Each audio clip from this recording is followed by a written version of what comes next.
네, 교회 여러분 안녕하십니까? 오늘은 10월 22일 금요일 새벽 예배 시작하겠습니다. 계속해서 예수님의 겟세마네 기도의 내용을 좀 보겠는데요.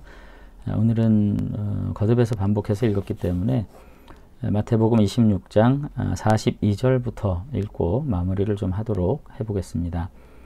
42절부터 봉독해 드리겠습니다.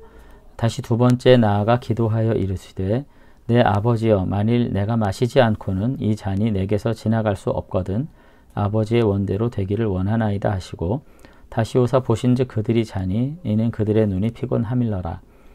또 그들을 두시고 나아가 세 번째 같은 말씀으로 기도하신 후 이에 제자들에게 오사 이르시되 이제는 자고 쉬라. 보라 때가 가까이 왔으니 인자가 죄인의 손에 팔리느니라.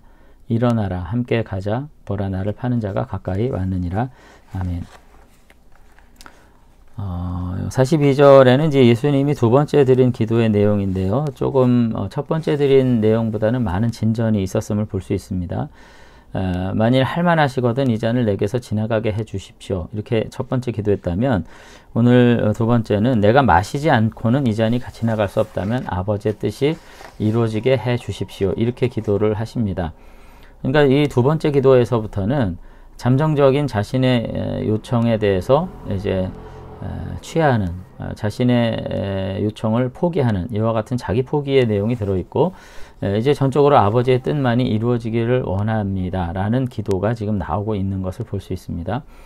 그러니까 예수님의 기도는 여기서 이제 전환을 이루고 이제 세 번째는 이와 같은 기도로 다시 기도하셨다, 확정하셨다 이렇게 이제 말씀하시는데, 그러니까 결국은 지속되는 기도를 통해서 우리가 알 수 있는 것은 기도의 흐름이 있는 것이죠. 그런 점에서 사실 어떤 기도든지 사실 기도의 자리에 들어가는 것이 먼저 중요하기는 한 것 같아요. 기도를 하다가 결국은 점점 어떻게 되냐면 하나님의 거룩한 뜻에 자기를 복종시켜주는 이와 같은 인도함 속에 우리의 방향과 계획이 수정되는 것을 이제 느끼는 거죠. 물론 이게 모두가 그런 것은 아니고 이제 결국은 이와 같은 세밀한 음성 가운데 인도하신 하나님의 섭리를 느끼지 못하게 되면은 이제 독불장군 같은 자기중심적 기도, 자기 요청의 위탁 이런 것들로만 이제 넘어가게 되는 점이 없지 않아요. 그런 점에서 저는 이것이야말로 과연 기도라고 말할 수 있는가 하는 것에 저는 계속해서 의문을 가집니다. 지금까지 한국 교회가 드려왔던 모든 기도 가운데 정말 너무나도 역사의 한 획을 그을 수 있는 위대한 사건들을 이끌어간 그런 어떤 경건한 능력들이 있었겠죠. 그렇지만은 최근자의 한국 교회가 사실은 미신화되고 우상화되고 이와 같은 상황 속에서 제가 뭐 계속해서 말씀드렸습니다만은 미신화된다는 게 뭐예요? 사실은 미신화된다는 거 결국은 신앙이 삶의 수단화로 전락되는 거죠. 자기 욕망을 이루어주는 수단화로 전락되는 거. 그래서 맹목적인 자기 기복에 대한 미신적 신앙 가운데서 머무는 거. 신화화되는 건 뭐예요?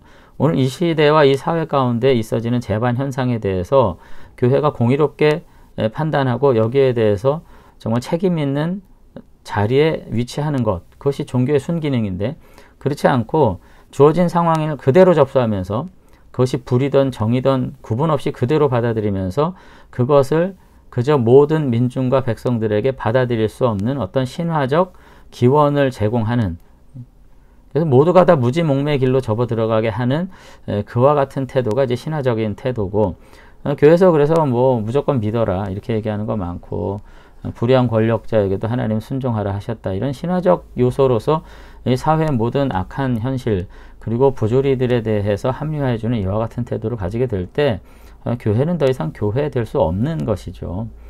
이처럼 우상화되고 미신화되고 신화화되는 이와 같은 상황 속에서 과연 우리가 어떤 기도자로 서야 될 것인가, 어떤 경건의 모습으로 서야 될 것인가 하는 것에 대해서 오늘 예수님의 기도를 통해서 정말 적나라하게 우리가 보게 되는 것입니다.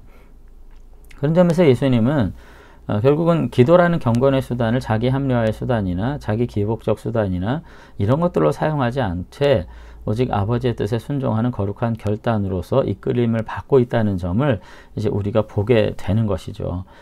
그러면서 다시 오사 보신즉 그들이 자니, 여전히 백성들과 제자들은 이와 같은 예수님의 길에 온전히 함께 동참하지 못한 것을 보실 수 있고, 44절에 어떻게 해요? 그대로 두시고 이제는 모든 것들을 이제 받아들이면서 세 번째 다시 한번 기도하시는 거죠. 당신의 죽음을 앞두고서 기도하시면서 죽음의 위기 앞에서 내가 결국은 누구로서 세상 앞에 계시될 것인가. 이게 더 중요한 거예요. 사느냐 죽느냐 이것이 문제가 아닙니다. 당신의 죽음의 의미가 세상에 어떻게 계시될 것인가를 더 생각하신 거고요. 그럼으로써 결국은 당신의 죽음으로써 세상이 살아나는 제자들과 백성들이 다시 한번 새로운 생의 욕망을 가지고 자신의 삶을 수정하게 되는 이 거룩한 일들을 이 기도를 통해서 준비를 이제 하셨던 거죠. 그에 반해서 육신의 나약함으로 인해서 준비되지 못한 삶으로서 나갔던 베드로, 예수님 3번 부인했고요. 야고보, 요한 전부 다 도망갔습니다. 결국은 생존했지만 자신의 삶으로서 자신의 생이 어떠한 의미인지는 말할 수 없는 존재가 됨으로써 결국은 살았지만 산 게 아닌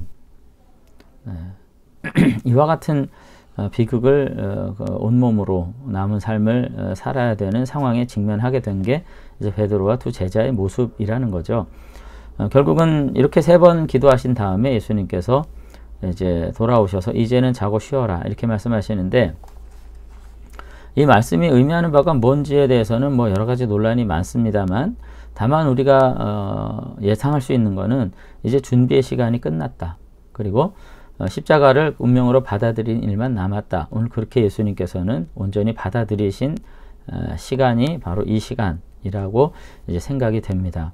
그래서 예수님은 당신의 시간이 다가왔음을 직감하시면서 기도하신 대로 죄인들의 손에 넘겨져 죽음을 당하시는 이 하나님의 뜻에 능동적으로 순종하실 뿐 아니라 제자들에게도 너희도 여기에 동참하고 따라야 된다라고 권면하신 것으로 우리가 이해가 되는 것 같아요.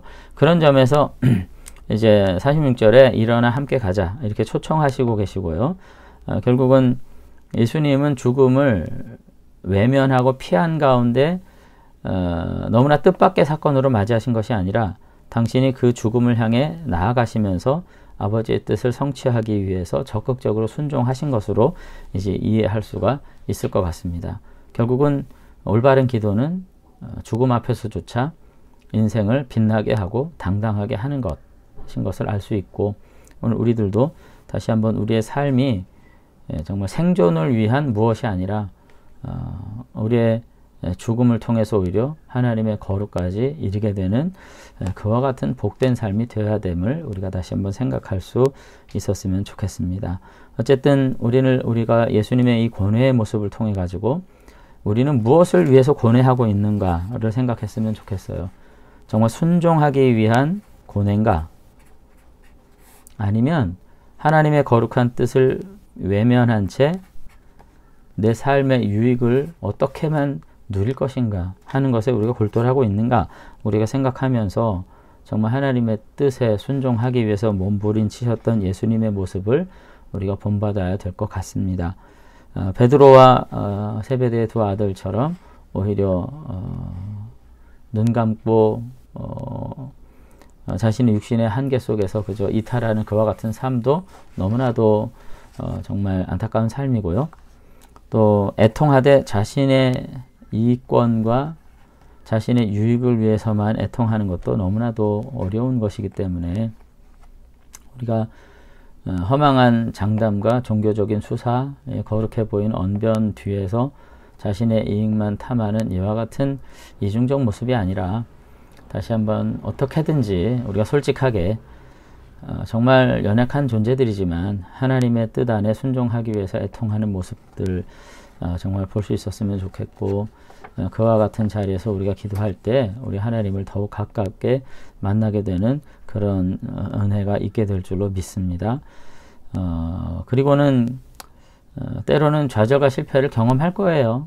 뭐 때로가 아니라 늘 경험하게 되죠. 그렇지만 다시 일어서서 하나님의 뜻 안에서 우리의 궤도와 좌표를 다시 한번 확인한 채 우리가 하나님께서 기대하시는 자리와 시간에 우리가 섬으로써 다시 한번 하나님의 백성으로서 하나님 동행하는 은혜를 누릴 수 있었으면 좋겠습니다. 그래서 오늘 겟세마네 기도에 대한 이야기들을 좀 마치면서 다시 한번 우리가 어떤 기도의 모습으로 또 어떤 경건의 모습으로 살아야 될지 다시 한번 생각하고 한 번 더 성숙함으로 나아가게 되는 저와 여러분들이 되시면 좋겠습니다. 한번 기도하겠습니다. 네, 하나님 아버지, 오늘 예수님의 기도를 마치면서 우리가 정말로 무엇으로 인해서 이렇게 애통하고 무엇 때문에 우리가 고뇌하는가, 우리가 정말로 속된 것을 인하여서 정말 이와 같이 고뇌하고 애통하면서 오늘 이 순간 정말로 하나님의 뜻이 이루어지기를, 그리고 그 뜻이 이루어지기 위해서 나의 희생과 헌신과 수고가 요청된다면 나는 정말로 어떻게 이 사실들을 받아들일 것인가 하는 것에 대해서 다시 한번 생각해 보면서, 은혜는 결코 덕스럽게 넘어가는 것에 있는 것이 아니라 냉정한 헌신, 그리고 자기 수고, 그리고 하나님의 거룩한 부르심에 응답하는 결단이 앞서야 한다는 거 다시 한번 생각하면서 우리의 믿음을 회복할 수 있는 하나님의 백성들 될 수 있도록 하나님께서 우리 안에 새로운 각성, 은혜 주시기를 원합니다. 오늘 하루도 다시 한번 이와 같은 믿음의 결단을 통해서 우리의 삶을 더욱 빛나게 이끌어 가실 주님을 기뻐하면서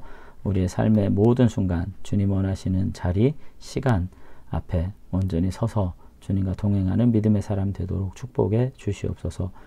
감사드리며 예수님 이름으로 기도드리옵나이다. 아멘. 네, 오늘 하루도 온전한 기도 속에서 우리의 삶을 하나님의 것으로 드리는 저와 여러분들 되시면 좋겠습니다. 감사합니다.